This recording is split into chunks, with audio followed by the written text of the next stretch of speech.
What's going on, America? This is Kevin from Kevin's Corner, out doing some deliveries today, and just stopped. And I said to myself, let's do a video about all of this political rhetoric that's going on. That for some reason, the left, the liberal media, and the Democrats have acquired amnesia. They don't understand how all of the things that they've been saying leading up to these recent events have contributed to certain behaviors in our society. According to them, it is all Donald Trump. The gentleman that decided to, I guess, send, bombs off to different political figures, that was all motivated by President Trump. And I guess the guy in Pittsburgh who decided to go in and shoot up a lot of people within a synagogue. Maybe that's because of his rhetoric and all of the solutions that the president has suggested, and his response to all of this isn't enough. It's not enough.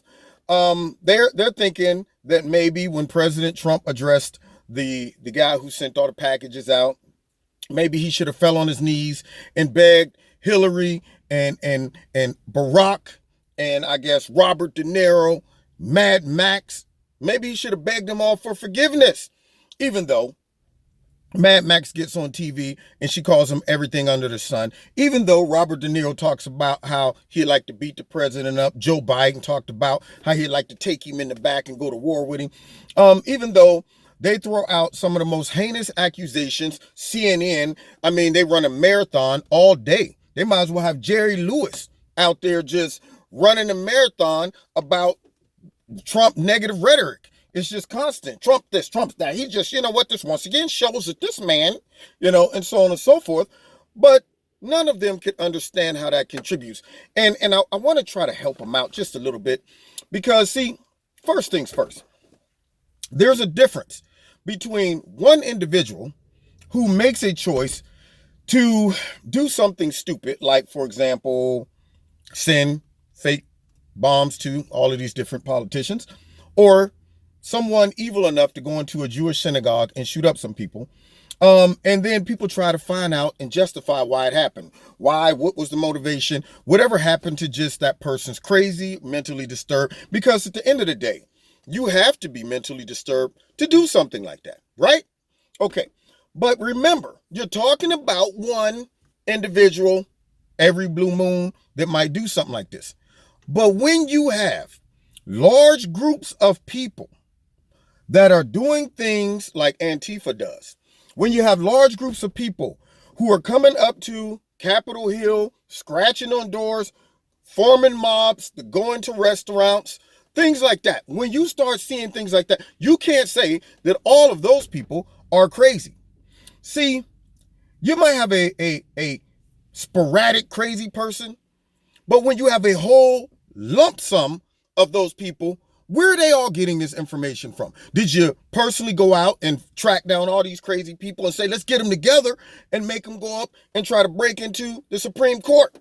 Or let's get them together. Let's find all these crazy people. Let's get them together and let's have them, tear up property, flip cars. We're only going to find the crazy people to do this. See, the left can't make an excuse for crazy because it's large groups of people. Groupthink. What that means is that all of the constant negative rhetoric coming from the left is influencing not just a couple crazy people. It is influencing a large amount of so-called sane people on the left to where they all get together in big groups and say, we have the right to demonstrate our anger in this way because we've been listening to Nancy Pelosi, Mad Max, all the comedians at nighttime. We've been listening to all the Democrats, all the pundits on CNN, MSNBC. We've been listening to all of them tell us how the man in the White House wants to take away the Constitution, all of our civil liberties. He wants to destroy black people. He wants to destroy Mexicans. He hates babies. He's Hitler. He's Mussolini. He's all of these things.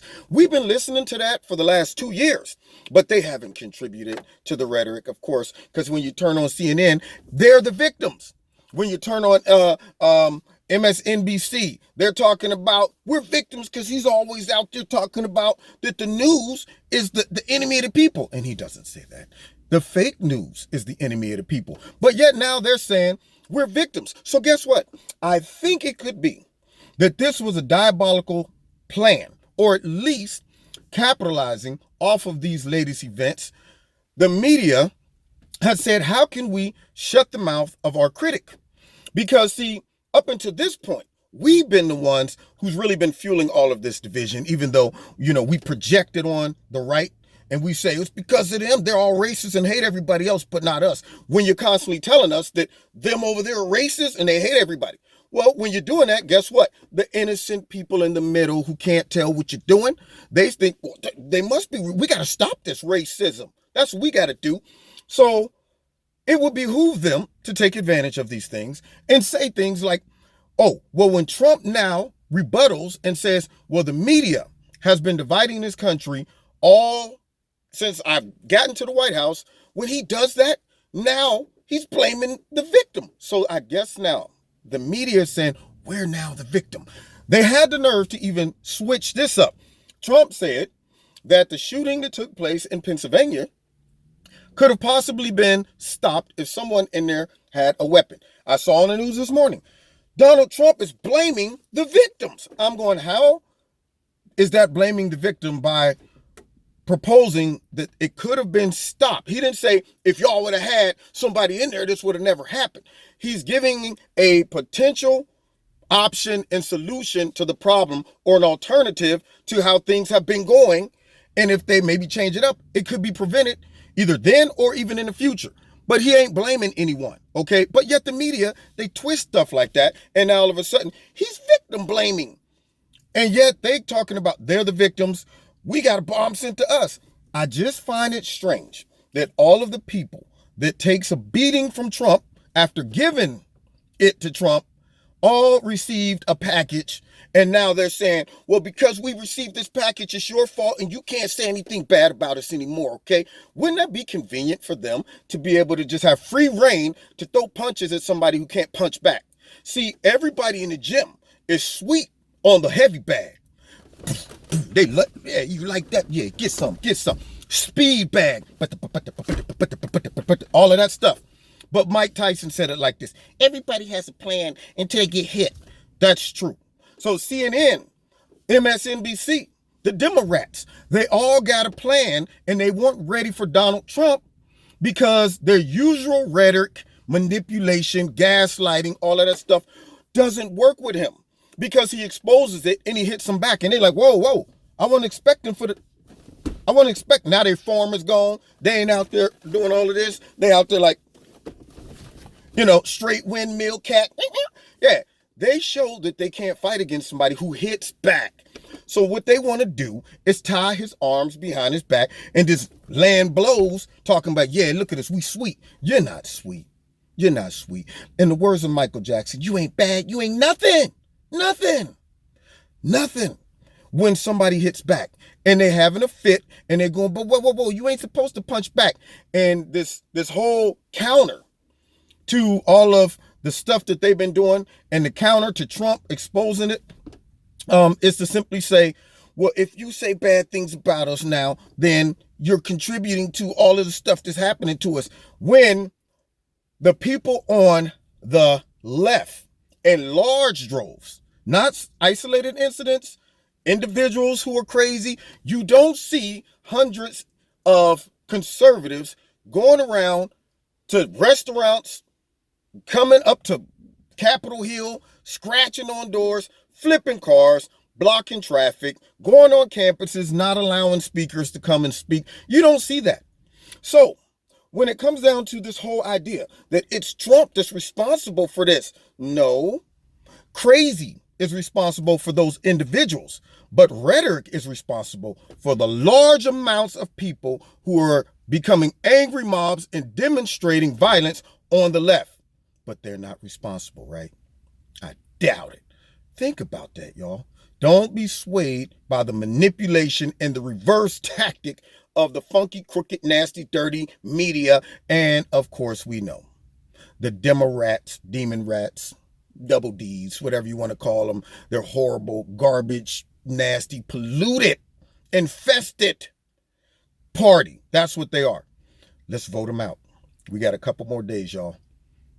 Go get them. Go get them. I'm telling you. Dun dun dun dun dun dun dun dun dun dun dun dun dun. Yeah. Anyway, God bless you. Find me on Facebook. Find me on Twitter. Check me out Wednesday nights at 7:30. Also, check this out. Extreme Tees sent me a polo, y'all. They diversify. I like this one right here.